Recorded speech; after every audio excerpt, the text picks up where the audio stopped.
তিন জিনিসের দিকে তাকালেই সওয়াব। কয় জিনিস? জোরে বলেন। এক নাম্বার আন-নাযার ইলাল মুসহাফ, কোরআনের দিকে তাকালেই সওয়াব, পড়া লাগবে না, পড়লে তো সওয়াব আছে, তাকানো মাত্রই। দুই নাম্বার আন-নাযার ইলা ওয়াজহিল ওয়ালিদাইন, মা বাবার চেহারা,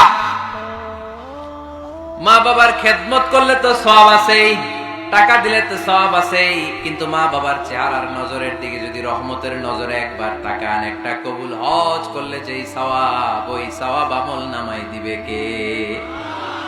মা বাবা এমন জিনিস আমরা চিনলাম না। আমরা পীর সাহেবের দরবারে লাউ নিয়ে যাই আর গান গাই, সাদের লাউ বানাইলো মোরে, আগা খাইলাম ডগা খাইলাম, খাইলাম না। পরের ভিডিওটি পেতে চ্যানেলটি সাবস্ক্রাইব করে বেল আইকনটি বাজিয়ে দিন। আসল পীর সাহেব তো আপনার ঘরে, আপনার আব্বা সবচেয়ে বড় পীর সাহেব, আপনার আম্মা জান আপনার জন্য সবচেয়ে বড় পীর সাহেব। গোটা বিশ্বের সব পীর সাহেব যদি 50 বার করে কোরআন খতম দিয়ে এক গ্লাস পানির মধ্যে ফু দেয়, আর আপনার আব্বা শুধু বিসমিল্লাহ বলে যদি এক গ্লাসের পানিতে ফু দেয়, ওই গ্লাসের পানির ফুটা আল্লাহর কাছে কবুল হয়ে যাবে।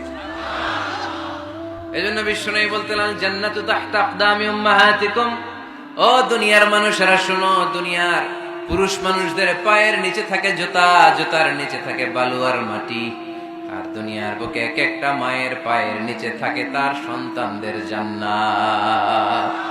ওগো মা তুমি এই ধরনের শ্রেষ্ঠ নেয়ামত, তোমারই পদ তলে রয়েছে জান্নাত।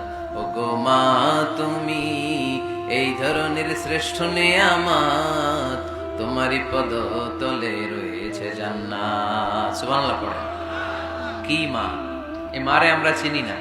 লাউ কাতা'তা জিলদাক, তোমার গায়ের চামড়া কেটেও যদি মাকে জুতো বানিয়ে দাও, ওই যে ছোটবেলায় দুধ খাইছিলা, এক ঢোক দুধের শোধ আদায় হবে না, এক ঢোক দুধের শোধ আদায় হবে না। ওই মা। 3 বার বললেন আল্লাহ রাসূল এই মায়ের কথা। কয়বার? আল্লাহ হাবিব বললেন মা মা মা, তারপরে মা কয়বার? বাবা কয়বার? তার মানে ইসলাম মাকে দিয়েছে স্বর্ণ পদক, ইসলাম মাকে দিয়েছে রৌপ্য পদক, ইসলাম মাকে দিয়েছে ব্রোঞ্জ পদক, বাবাকে দিয়েছে সান্ত্বনা পুরস্কার।